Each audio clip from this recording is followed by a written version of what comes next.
Hi friends, ಎಲ್ರಿಗೂ welcome back to my channel. ಬನ್ನಿ, ಇವತ್ತು ನಾವು ಸಮೋಸ ಮಾಡಿದ ನನ್ನ ಮಗ. ನಾನು ಯಾವುದೇ ರೀತಿ ಹೆಲ್ಪ್ ಮಾಡಿಲ್ಲ, ಫಸ್ಟ್ ಟೈಮ್ ಟ್ರೈ ಮಾಡ್ತಾ ಇರೋದು. ಬಂದಿದೆ ಸುಮಾರಾಗೆ, ಪರವಾಗಿಲ್ಲ. ಫಸ್ಟು ಮೈದಾ ಮತ್ತು ಗೋಧಿ ಹಿಟ್ಟು ಉಪ್ಪು ಹಾಕೊಂಡು ಕಲಸಿಟ್ಕೊಂಡಿದ್ದಾನೆ, ಚಪಾತಿ ಹಿಟ್ಟು ಅದಕ್ಕೆ. ಓಕೆನಾ, ಇದು ಉಳಿದಿರೋದು. ಜಾಸ್ತಿ ಆಯಿಲ್ ಫ್ರೈ ಬೇಡ ಅಂತ ನೈಟ್ ಚಪಾತಿ ಆಲೂಗಡ್ಡೆ ಪಲ್ಯಕ್ಕಾಗುತ್ತೆ ಅಂತ ಇದು ಈ ಥರ ಕಲಸಿಟ್ಕೊಂಡಿದ್ದಾನೆ. ಇದಕ್ಕೆ ಒಂದು ಸ್ಪೂನ್ ಅಕ್ಕಿ ಹಿಟ್ಟು ಹಾಕ್ಬೇಕಾಯ್ತು, ಕ್ರಿಸ್ಪಿ ಬರ್ತಾಯಿತ್ತು. ಇದು ಮಾಮೂಲಿ ಆಲೂಗಡ್ಡೆ ಉಪ್ಪಾಗಿ ಬೇಯಿಸ್ಕೊಂಡು ಕುಕ್ಕರಲ್ಲಿ ಪಲ್ಯ ಥರ ಮಾಡ್ಕೊಂಡಿದ್ದಾನೆ.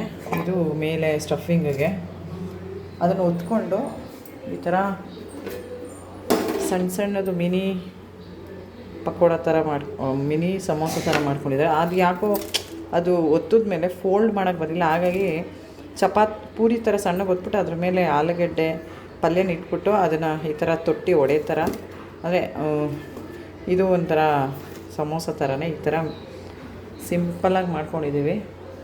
ಅದು ಸ್ವಲ್ಪ ಜಾಸ್ತಿ ಆಯಿತು ಅನ್ನೋದ್ರಿಂದ ರಾತ್ರಿ ಆಲೂಗಡ್ಡೆ ಪಲ್ಯ ಚಪಾತಿ ಮಾಡ್ಕೊಂಡ್ರೆ ಆಗುತ್ತೆ. ಇದು ಸ್ಟಫಿಂಗಿಗೆ ಮಾಮೂಲಿ ಪಲ್ಯಕ್ಕೆ ಎಣ್ಣೆ, ಸಾಸಿವೆ, ಕರಿಬೇವಿನ ಸೊಪ್ಪು, ಸಣ್ಣ ಗಚ್ಚರಿ ಈರುಳ್ಳಿ, ಹಸಿಮೆಣಸಿನ್ಕಾಯಿ ಅಥವಾ ಒಣಮೆಣಸಿನ್ಕಾಯಿ ಹಾಕ್ಕೊಂಡು ಪಲ್ಯ ಮಾಡ್ಕೊಂಡಿರೋ ಅಂಥದ್ದು ಮಿನಿ ಇದಾಗಿರುತ್ತೆ ಸಮೋಸ. ರಜದಲ್ಲಿ ಮಾಡಿರೋ ಅಂಥದ್ದು. ಇನ್ನೇನು ಸ್ಕೂಲ್ ಶುರುವಾಗ್ತಿದೆ, ಇವತ್ತಾಗಲೇ ಮೇ 7ನೇ ತಾರೀಕು.